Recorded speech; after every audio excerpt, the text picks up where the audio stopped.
Rolf Harris is dead.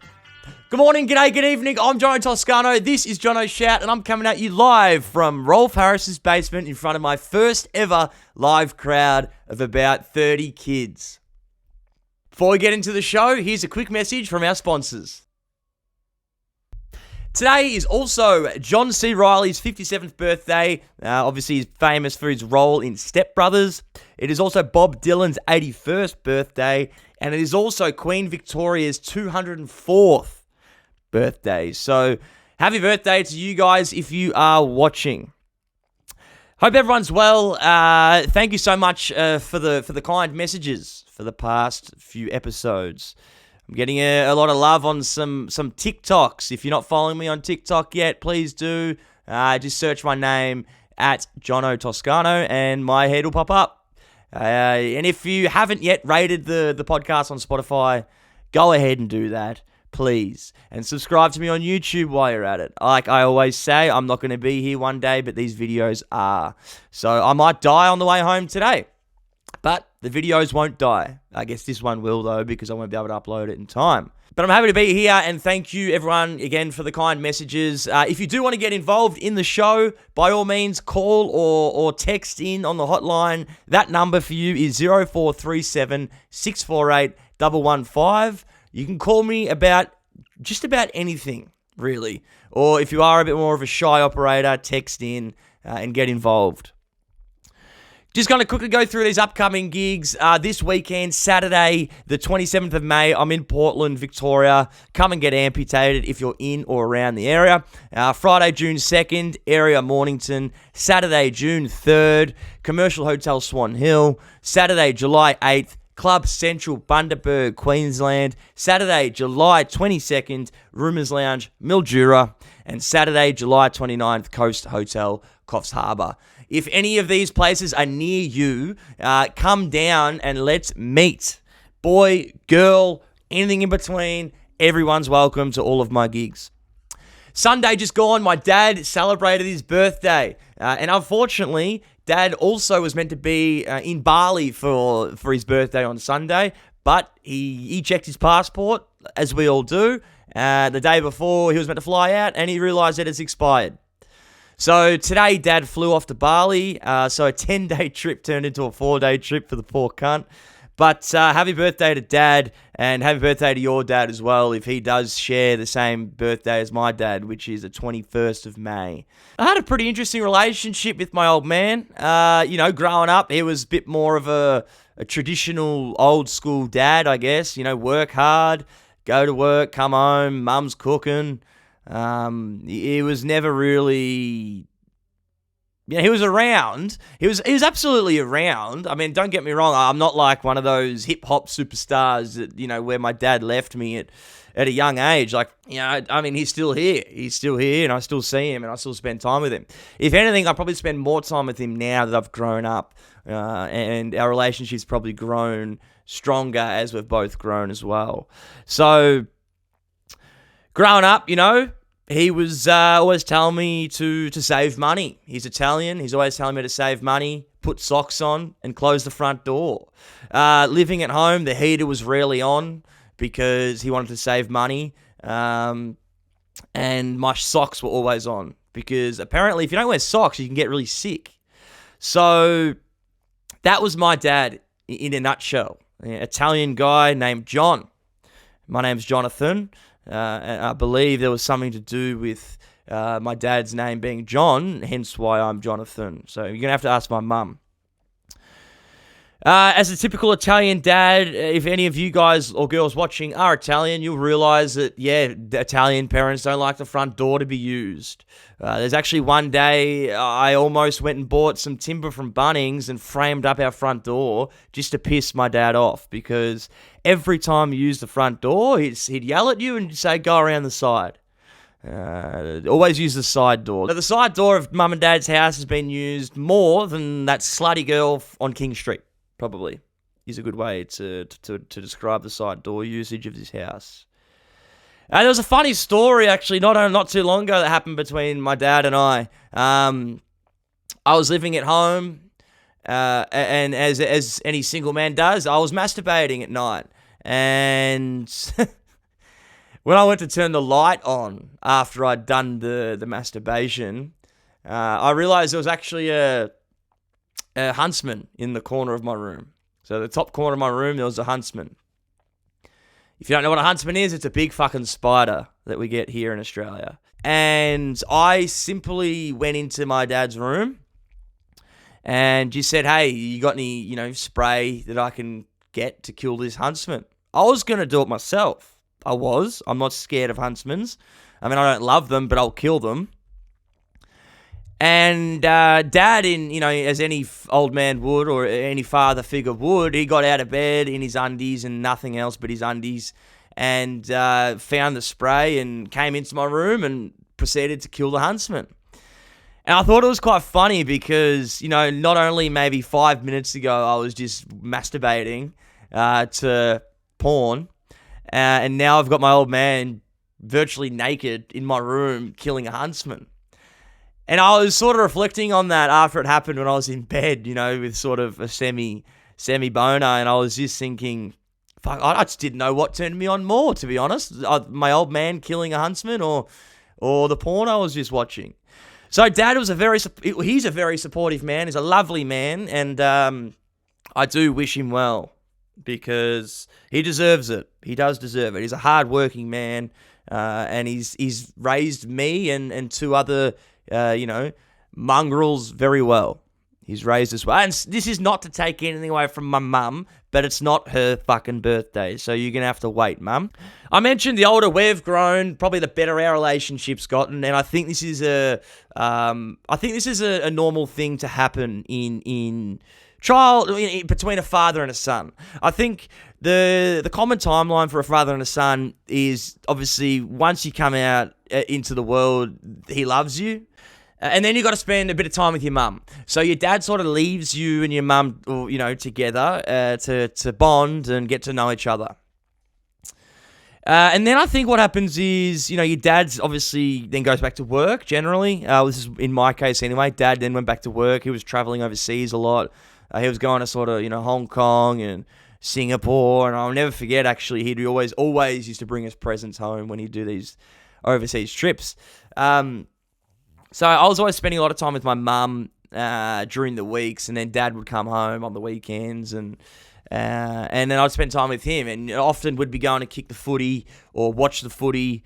I got my unfortunate passion for the Carlton Blues from my dad, who got it from his dad. So, I'm just doing the family thing. So, sort of back to that timeline. I think, when you're a toddler, you spend time with your dad when he's not working.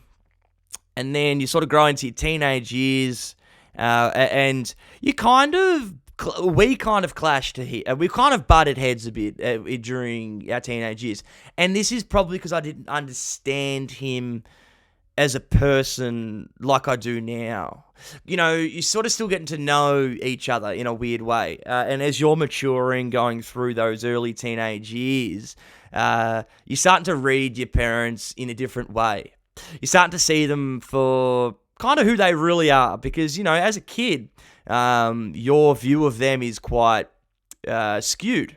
You love them. They do nothing wrong. They're just the biggest role models in your life, really, and they have been, since birth. So the older you grow, you kind of start seeing things that, like, okay, they do particular things that you don't believe in, or I think when you move out of home for the first time, you can start to see these things probably in a more clear way. Because you're not around your parents every day of the week anymore. When you move out of home, you see your parents maybe once or twice a month. It depends on your relationship with your parents. But again, personally speaking, that's me. I see them once or twice, maybe 3 times a month. There was definitely one time in my teenage years, though, I'll never forget this, and I'm sure he won't, and I'm sorry to Dad that he had to experience this. I was 15 or 16, I had a girlfriend, and I had a gathering. We didn't call them house parties when there was obviously less than sort of 50 people. We had a gathering at my house. And at this particular gathering, there was alcohol. We had alcohol, we were drinking, we were having a good time. And my dad had to leave to pick up my sister from work. She was working at McDonald's at the time, probably around 15 minutes away from where we were living. And my girlfriend and I decided to sneak upstairs and do intercourse. So it wasn't very respectful of me because I had, friends and stuff like that downstairs, and we're up here just sort of going at it. And my old man actually walked in on us. And that was one of the most awkward things, probably to this day, that my dad and I had to share. To make things worse, it was us home alone the next day. My sister was out, being a Saturday night, and my mum was on holiday from memory. So that dinner that night was extremely awkward. It was just him and I, and there was and this big elephant in the room. And that hasn't been spoken about since. And he saw it all, man. My jeans were down to my ankles, my t-shirt was off, and my girlfriend was laying on her back. So it wasn't a great position to be in. I mean, we're in a missionary position was good, but for Dad to come in, that position wasn't good to be in. So Dad, happy birthday again. But I want to know, has anything like this happened to you? Call in or text in. Have you ever, have been walked in on from your parents or someone else? Or have you walked in on them? Call or text in on 0437 648 115. Give us your stories, and we'll discuss them on an upcoming episode. All jokes aside, I think having a father figure in your life is super important, and it's something that I believe in, and it's something I believe I really want to do one day. I want to be able to be a role model for a kid or kids, and I want to be there, as much as I can, and I want to provide, and I want to do all that stuff. I think it'd be a great achievement looking back, at a kid that you've raised, and to say, fuck, I've raised that. And you put the cunt through school, you put the cunt through driving lessons, and then, before you know it, they're 18, going out, doing stupid shit that you were doing as well. I think that's going to be a nice time in my life, so I hope to get there one day. So happy birthday to Dad, and happy birthday to your dad if he or she's birthday is on the 21st of May as well. Had a good weekend on the weekend. Obviously, weekends happen on the weekend, and I had a good one on the weekend. I caught up with some old schoolmates. We went to a bar. We got pissed. That was fun. Then I ended up going to Levels nightclub, a nightclub that I hold closely to my heart because I used to DJ there quite a lot. So my housemate Eric G was DJing there. Me and my mates went and watched him. And that was fun. It was good to go back there. I'd been there in probably a year or so. It was good to see some familiar faces, and it was nice to meet some people. I actually met some people too, which was fun. We got absolutely amputated at Levels, and when I came home, I had a nice surprise waiting for me. No, it wasn't a female. It was actually the front door being locked, and I was out of keys. I didn't have keys on me. So what do? It's 4 a.m. in the morning, and no one's awake, obviously. And I had to get inside to go to bed because I'd work the next day. Started work at 2 o'clock the next day, and it was 4 o'clock the morning before that, and I wasn't even in bed. I was sitting outside wondering what to fucking do. So I climbed the roof of our townhouse with a ladder. I took a ladder up. We've got this, I guess you could call it pergola, maybe this timber pergola at the front of our house where a car can park under, and then that leads onto the main roof of the house. But this particular night, it was pissing down, so the roof was very wet. And when you're pissed and it's pissing down, you don't really want to be walking on roofs. You don't see roof tilers. Actually, no, you probably do. They probably do rock up to work pretty fucked up all the time because that's just kind of the nature of a roof tiler. So what I did was I got to the closest window to my housemate's room to wake him up. I was wearing a ring on my pinky finger, and I climbed up to this window. I leant right over him, smashed the shit out of it until he woke up, which he finally did, and he let me back in the house. So when I got down off the roof, I asked him, mate, where's the fucking spare key? Usually we leave it in a safe spot. Where's the spare key? And it turns out the tradie, Co, who is renovating our bathroom, has our spare key. And I thought that was really funny and quite fitting, because if you guys were to ever meet Co, you'd realize that you can't be angry at Co. Because Co is a little Vietnamese or Philippines, whatever it is, Philippines. He's Vietnamese or he's from the Philippines, one of them. So he's a little guy and he just looks like a Malteser. He's got no hair and he's tanned, very tanned. So Co has the key. So as I was climbing down the roof and asked, "Where's this key?" all I could think of was Co, the little Malteser, with the key in hand. I went to bed anyway, and it was all safe. So thanks everyone for your concern. It was a great weekend though, and I proceeded to work the next day and the day after that, and then now that brings me to here today, Wednesday, the 24th of May, 2023. And on this show, I want to talk about a situation I went through a few years ago where I'm not going to say I got catfished, but I'm going to say I got severely deceived. And I really want you guys to call or text in on this topic if this has happened to you. This particular story happened a few years ago when I became recently single. I was at my mate's house, about an hour from where I lived, and I jumped on Tinder. I downloaded Tinder just to see if I could find some fresh meat, if you know what I mean. And I matched with this beautiful girl. Matched with a beautiful girl called Lily. Or was it Lucy? No, it was Lucy. It was Lucy, and I remember it was Lucy because that was my dog's name at the time, and these two, they had some similarities, if you know what I mean. Anyway, it was the night before AFL Grand Final. So it was Grand Final Eve, and I was excited for the Grand Final the next day, and I was also excited for my 5 gigs Grand Final night. I had 5 gigs I had to go to. 4 of them were club gigs, and one of them was my mate's party. I think it was his 21st or something, so I DJ'd, a couple of hours there. I thought it was a good idea after meeting Lucy on Tinder to invite her to all of these gigs. She looked like a respectable woman. She looked fun, and we got along really well, in a night online. In hindsight, obviously, I wouldn't have invited her to 5 of my gigs after meeting her, for 2 hours online. But that's what I did. I was young, I was dumb, and I guess I was horny. So I invited her to 5 of my gigs, and the plan was for her to do whatever she was going to do on Grand Final day. I was going to do what I was going to do on Grand Final day, and then she was going to drive over to my parents' house where I was living at the time, and we would go from there.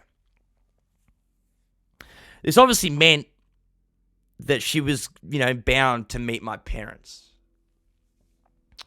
So again, in hindsight, I probably wouldn't be introducing my parents to this girl I met online after speaking for 2 or 3 hours.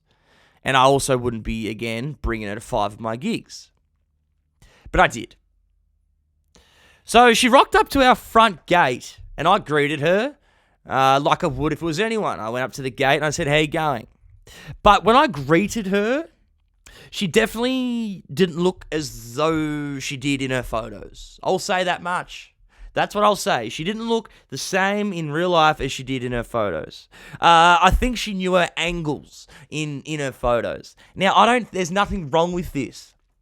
And this is not to take it away. She wasn't an ugly lady. She wasn't a shit person. She was a beautiful girl. She was fun. We actually got along in real life as well.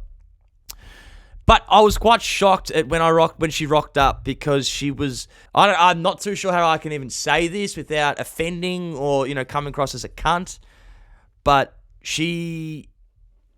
her photos, the angles her photos were taken helped. I'm just going to say that. The photos helped. Because when she rocked up, I greeted her in probably almost a rude manner. I was a bit shocked. I was like, "Whoa, hey, like, who the fuck are you?" kind of thing. Like, you don't look like you look in photos. Who the fuck is this? This isn't Lucy. This is Lily. Anyway, it was too late. And she was at my house and she'd driven about an hour to get there. So obviously I wasn't telling her to fucking go home. That's not who I am. I'm not an asshole. So I brought her in to the house. I said, "Oh no, come in, love." So I opened the door for her. She gets in, and as she walks into the house, my sister is there. She just happened to be in the hallway. So she met my sister. She gave her a hug and a kiss, and they met formally. And then she walks 3 or 4 more meters around the corner into the kitchen, and then she meets my parents. Now, there's girls that I've seen for months that have never met my parents. There's girls that I've seen, who I've been very interested in, and they've never met my parents. So not only did I introduce her to my parents and my sister, but I also had to introduce her to all my mates at all these gigs. So I introduced her to promoters, friends, bartenders, people that I, would see most weekends. And because she wasn't who I guess expected her to be from her photos, it was quite it was kind of scary to bring her around and introduce her to everyone. It was uncomfortable is the word. It was uncomfortable to bring her around and meet everyone who I hold close to me, my mates and my family. During one of my sets at Empire in Narre Warren, she actually came up to me as I was DJing and she leant into my ear and she goes, "I'm going to suck your dick so good tonight." That's no joke. She said it. She fucking said it. And I'm not going to lie, that turned me on. And I was like, all right. This could be kind of fun then. I'm not going to explain what happened, but I'll let you guys decide what you think happened. Man, I hope that wasn't a shallow story or, a shallow take on a situation I was in, but girls can deceive, man. And hey, boys can too. Don't get me wrong. Boys can upload photos in the right angles and portray themselves in a way that they don't actually look like online. I guess one of the main points and lessons I learned out of all this was, obviously, don't rush things. People aren't probably who they always say they are online. Photos can be deceiving. And again, don't rush things. That's probably the main one. Don't rush things. I shouldn't have invited her to all of my gigs the next day after meeting her, for a couple of hours online because that's just not what you do. This kind of leads me into an article that I read during the week. And it's about the notion of men paying for dinner and how they should always be paying for dinner. And I agree. I do. I'm a gentleman. That's, going back to me old man at the start of this episode, that's how he raised me. The man pays. And I have no problem with that. Personally, I believe the man should pay and the man should drive. And that's nothing against women, financially or women's driving abilities. I just think it's something I've always done when I've had girlfriends and stuff like that. I've always tried to pay as much as I can, and I've always driven as much as I can. I just believe the girl should just be a passenger princess. They should just be sitting there, shut the fuck up. No, they should just be sitting there comfortable, and the man should be driving. That's just how I was raised. Now, in this article, the Jono wrote, there's one type of man that no Aussie woman wants to date, and there's absolutely no excuse for their rogue behaviour. Now, I wouldn't probably go as far as saying it's rogue behaviour, but for the first date, I think that the boy should be paying for the dinner. In this article, she goes on to say, "I firmly believe that men should always pay on the first date, no exceptions." I agree. If you're a woman, it's in your best financial interest to agree with me. If you're a man, do the right thing and open up your wallet. Extra points if your wallet isn't Velcro. Oh, bro, one of my old mates, he had a Velcro wallet, and I think he still does, and he's about 26. And there's just nothing quite turns a lady on, I don't think, like a Velcro wallet. Imagine going to pay for dinner. You just gone to some beautiful dinner, like at La Porchetta or something, and you go, "Nah, hey, I'll pay, love. Hold on." And just pull out your card. "I got this. Just on card, thanks." And then you got to stick it back together. Oh. Anyway, play on. For a first date, We buy new outfits, get our hair done, and splash out on fixing the chipped nails we've been ignoring all week.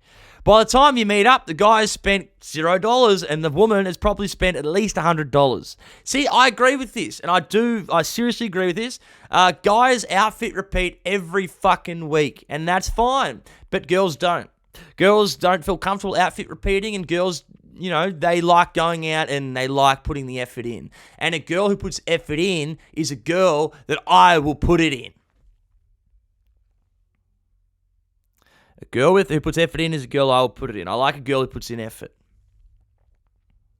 So she's saying, the guy rocks up to a date, the first date, without really putting in money or effort into not effort, but money into their appearance for that date. And the girl always does. And I agree with that, because the girl has to put on makeup. If she likes, she has to go out. Anyway, you get the gist. Play on. I'm also not asking men to go broke by paying for the first date. Let's face it, a first date isn't always a swanky restaurant with a chef that has a guest stint on MasterChef. That's true. I mean, a first date, you're not going to go and take this girl to, Rockpool or Vue de Monde or something like that. You're probably going to go somewhere a little nicer, like Taco Bell or Red Rooster. You're probably going to go somewhere like that. So you're not going to be spending upwards of $200, $300, $400, $500, $600. I mean, you might only really be spending, $100, which is fuck all. And that sort of lines up nicely with what the journo was saying in this story, where the girl will go out and spend $100 on themselves. So I think if you're a guy, you have to be paying for the first meal, man. It's fucking embarrassing if you don't. Really, I believe it's quite embarrassing if you rock up to a date and you say, "Do you want to split it?" If I was a girl and a guy said that to me, I'd kick him in the nuts and I'd fucking run out. I think that it's not on. Fuck off. It's shit. It's shit. And if you can't afford to go on a date with the girl and pay, then don't go on the date. Go to work, save up, and then go on the date. Because girls put in effort. And we wear the same undies 8 days in a row. That's right, from Monday to fucking Tuesday, baby. We wear the same undies. And girls don't. They put in effort for dates. I've been on some dates where, like I said, the girl will offer to pay half, and I'll just say no, I'll get this one. And then if we, continue to see each other down the track, then you sort of come to an agreement where you splitsy, you go half-half. But the first date, you should be paying, boys. If you agree with this, I'd love to know. Or if you disagree with this, I'd love to know. You can call or text in on the hotline. That number for you, let me get it because I don't know it off by heart, is 0437 648 115. Boys paying on the first date. Last night I opened up my TikTok notifications to see a girl comment on one of my videos. It was the cocaine video about the price of cocaine in Australia and how expensive it is. And she said something along the lines of, gun price, because there's guns or something, that the cocaine prices are cheap. I don't have the exact transcript on what she commented, but I thought this would be a good opportunity to reply to this girl and ask her what her thoughts on the gun laws are in America. And she replied, and I thought it was quite interesting to hear this. This is what she replied. A lot of things need to change, but if any revision or restriction could be passed and executed to lower the gun violence and mass shootings, I'm all in. We have shooter drills now. And as an Aussie, hearing that shooter drills just sounds so unbelievable, man. Imagine going to school and instead of, when you have a fire drill, instead you have a shooter drill. A drill where, an alarm will blare if there's someone in the school who's got a gun. I just find that really hard to believe and quite shocking. I think the worst part about that is it could happen so easily. They do these drills because the likelihood of it happening is quite high over there, which is so scary. I'm stating the obvious here, but when you send your kid to school, you want them to be safe, and you believe that they're going to be safe. You believe they're going to come home that night, and you don't believe they're going to go to school and get fucking shot in the head, which is a fair thing to think and believe. You don't really want that as a parent. I could imagine. Anyway, play on. We have shooter drills now, so I'm supportive of trying anything and everything to see what helps. But if I'm going to get shot at a bar or in class, I would prefer to be high, or I'd be saved because I was in the bathroom powdering my nose. That's a good outlook on it, Kimberly. So thank you, Kimberly, for that response when I asked you your thoughts on gun violence in America. I'm not going to lie, I think America is in a bubble of their own, and they kind of don't understand, or I don't know how to say this again without being a cunt, but tunnel vision. That's what I'm going to say, tunnel vision. That's all it's America and nothing else. It's their laws, and there's nothing else. Which is probably fair enough, because you live there, and that's the laws that you are familiar with, and it's been like that forever. But if they were, like Kimberly, she has the ability to step outside of that, I guess, America box and see kind of what everyone else sees. We're always hearing of mass shootings in America. We're always hearing of school shootings. And then we're hearing, follow-up interviews or press conferences with, your president where he's saying something needs to change. But then obviously nothing changes. And I know it's not as simple as just going, all right, something needs to change, click a finger, guns are now illegal, because obviously there would be mass uproar. And that's scary, and that's sad, and that's unfortunate. Because obviously, Australia, we haven't always been a country where gun laws have been illegal. It took one massacre, obviously the Port Arthur massacre, in 1996. It took that one massacre for Australians to sort of put their hand up and go, okay, fuck this. And the results of Australians doing this speaks for itself. Because in the 18 years before the gun law reforms, there were 13 mass shootings, and there were none in the 10 and a half years after the reforms came in. So 700,000 plus guns were removed and destroyed. And that was all from one massive massacre, of the Port Arthur massacre. And, without getting too political and getting too opinionated, I guess, I think it's quite Australian of us to be able to have done that, to be able to put our kind of pride aside and our patriotic, beliefs aside, and give up the guns. So the gun laws in America are a very interesting topic for us Australians. I remember there was this one story of that mass shooting in a cinema. 2012 in Colorado. 18 minutes into the movie, shortly after midnight, Holmes opens fire into the audience. Holmes is dressed head to toe in protective gear. A helmet, protective gear for his legs, throat and groin, black gloves and a gas mask. He props open the door before throwing 2 tear gas canisters into the theatre. After both canisters explode, witnesses say he started to shoot. Police say he used an AR-15 rifle and a 12-gauge shotgun and at least one of 2 .40-caliber handguns. 12 people are killed and 70 people are wounded. So these people were at a movie, a cinema. Probably one of the most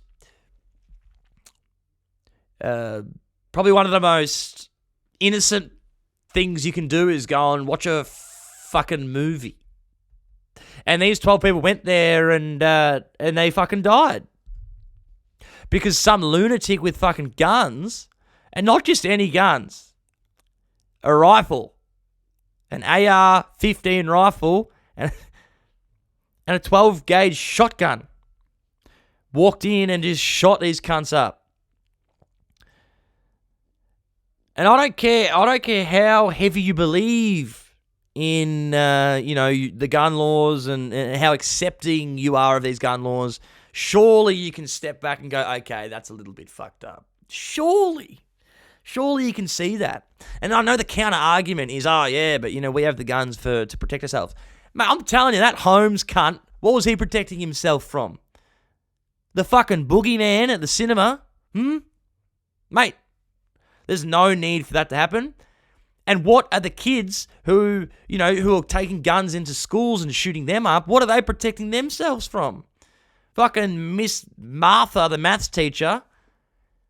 Well, because you didn't get a green tick or a golden star. You thought you'd go in there with a gun and shoot her in the head. Where's I understand if you're protecting yourself and you're using a gun for self-protection or, protect your family or your house or your property. But fuck me, there's got to be some sort of law or tightening up, where people can just get their hands on these guns and take them into places like schools, cinemas, fucking churches, shit like that. It's just fucking beyond me. So Kimberly on TikTok, thank you for your response to that question. It's interesting to hear an American's point of view, I guess, because as an Australian, I have a different point of view there as an American, but I think Kimberly and I, we're on the same page. What do you guys think? Gun laws, America. Words that go together too often. What's your opinion on the matter? Give us a call or a text, 0437 648 115. So on that note, I'm going to wrap up this episode. If there's anything to take out of this, it is this. Men, pay for dinners on the first date. Men and women, take it slow on Tinder and other dating apps. Don't get catfished or severely deceived. Happy birthday to my dad. And don't go and shoot people if you don't need to do so. I hope everyone has a great week. If you're from Portland in Victoria or Warrnambool or surrounding suburbs or towns, get down. This Saturday, the 27th of May, I'm DJing and I'm keen to see people and get a little bit fucked up. I'm taking work off the next day just so I can get a little bit fucked up. So come down if you're there, and if you're not, I'll see you around. Enjoy your day, enjoy your week, enjoy your life. Have a good one.